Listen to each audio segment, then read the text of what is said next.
What's up, guys? It's Coach Grant with First Down Training. And today we're going to be breaking down 3 tips to help wide receivers take their game to the next level. Now, these things that we're going to be discussing today, fellas, are not the obvious tips that we talk about usually on this page. Like, hey, selling vertical, dropping your hips, making a speed cut. These are very, very detail-oriented things that are going to give your game that jump to the next level. So I hope this helps you guys out. If you guys have any questions on anything wide receiver related, don't hesitate to leave those in the comment section below. Now, before we get into this video, fellas, I want to talk to you about a great opportunity this offseason we are going to be having. We are traveling out to 6 different states across the United States for 2-day long quarterback and wide receiver training camp. So if you guys want to come out and get some work with us in Atlanta, Georgia, Columbus, Ohio, Chicago, Illinois, Dallas, Texas, Nashville, Tennessee, or Los Angeles, California, check out that very first link in the description below, fellas, for more information. It's a 2-day camp, 4 hours each day, and spots are limited to only 10 to 12 guys per position group per age group. So you're going to get a ton of reps over this weekend, and we would love to have you out. So check out that very first link in the description below.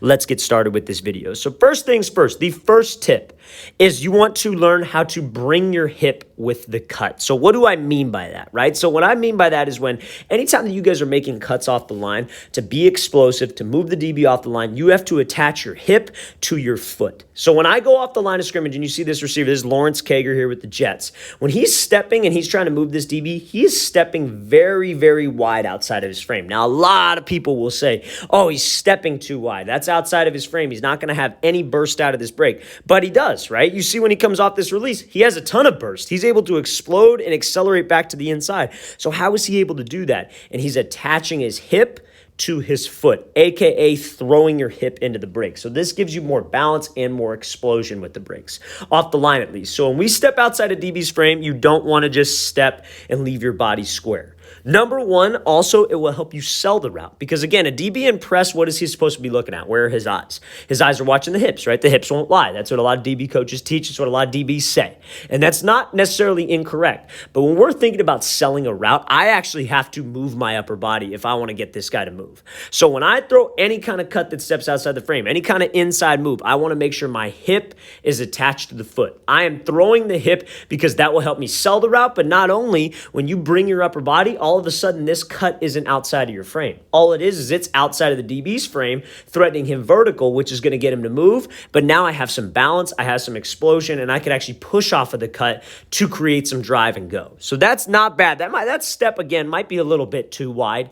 But at the end of the day, he brought his hip with it, which gave him balance, which gave him some explosion, and it helped sell the route. So make sure, first thing, fellas, kind of more advanced, not obvious tip, whenever you're throwing a move off the line, attach your hip to your foot. Let's watch thing again, full speed one more time. Great job by Cager, stepping outside the frame and then accelerating back over the middle. So now, next tip is going to be using your arms as if you were elbowing somebody standing behind you at the top of the route. So this is going to get you out of your routes a little bit faster. So anytime that you guys run a speed cut, so when could I use a speed cut? I could use it on a speed out, I could use it on a dig, like off of one step, I could use it on a post, I could use it on a corner. These 3 routes, and even like a 5-yard out and a slant.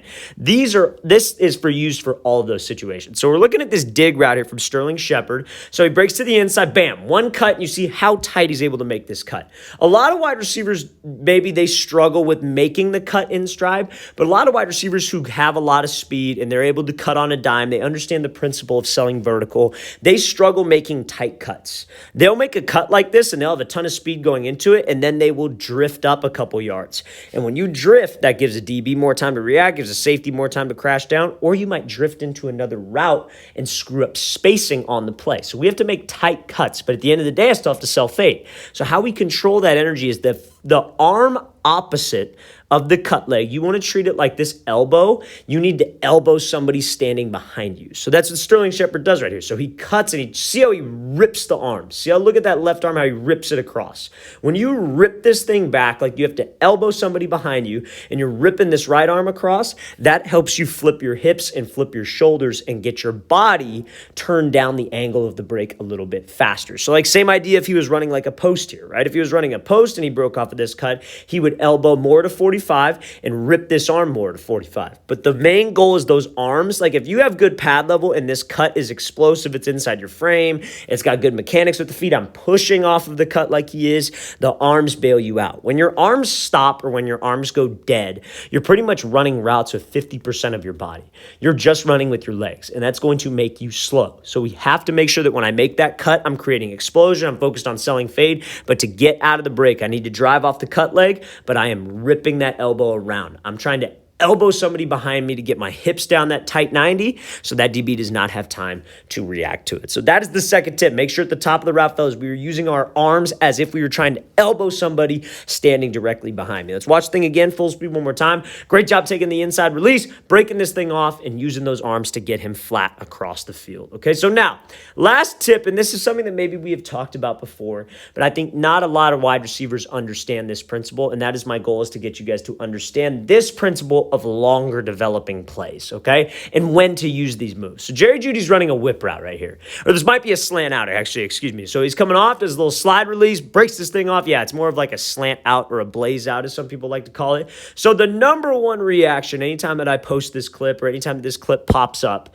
is that this takes too long, right? Because he's doing a slide release, makes a move, runs a slant, snaps it off, then goes back outside. Now, when you use this in a real game, and again, this is a real route because you guys probably all remember that route Stephon Diggs ran against the Saints this year on the goal line. It's the exact same route, literally the exact same thing that Jerry Jeudy did right here. So when do you use this? How does this apply? Like, because again, especially in a lot of high school youth offense, because I know that's a lot of our audience is like, hey man, I can't do this. My coach will get on my ass if I do something like this. What am I supposed to do here?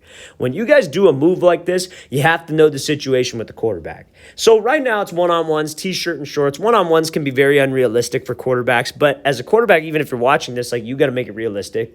But it's got to be for longer developing plays like play action or longer drop back concepts or maybe a sprint out concept, right? So like if I'm coming off here and I'm doing this move and I'm sliding to the outside, maybe the quarterback's doing something like he's here, he's doing a play action fake to the right, he's rolling out on the run, maybe we're on the goal line and I got to take my time so the timing of the play is there.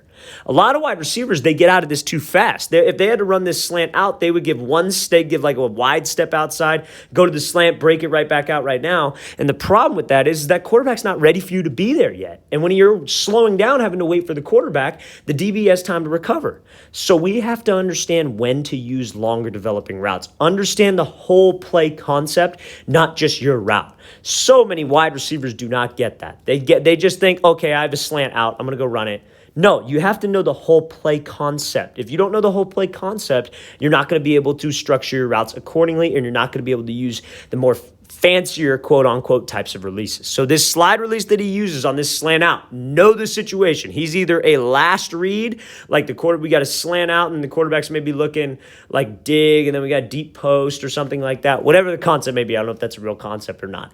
But he's not looking to you first. Maybe he's in deep three-step. He's looking post. He's looking dig. Then he's coming back to you. So we don't want to get to the throwing window or the spot too soon. Understand timing and understand full play concepts as a wide receiver. Let's watch the thing again, full speed one more time. Great job by Jeudy coming off the line, being patient, setting him up outside, and then obviously snapping this thing down to get back to the sideline. All right, fellas, I really want to thank you for watching. I really appreciate it. If you guys have any questions at all, don't hesitate to leave those in the comment section below. We really appreciate the feedback, and it's always great to hear from you guys. We read all of your comments, and we definitely appreciate it because it helps keep the channel running and going, and I'm coming up with new ideas. So again, thank you very much. And again, fellas, we're coming out to 6 different cities this offseason for 2-day quarterback and wide receiver camps. So if you're local to Atlanta, Columbus, Chicago, Dallas, Nashville, or Los Angeles and would like to get some work in with us, check out that very first link in the description below. We'll see you guys next time.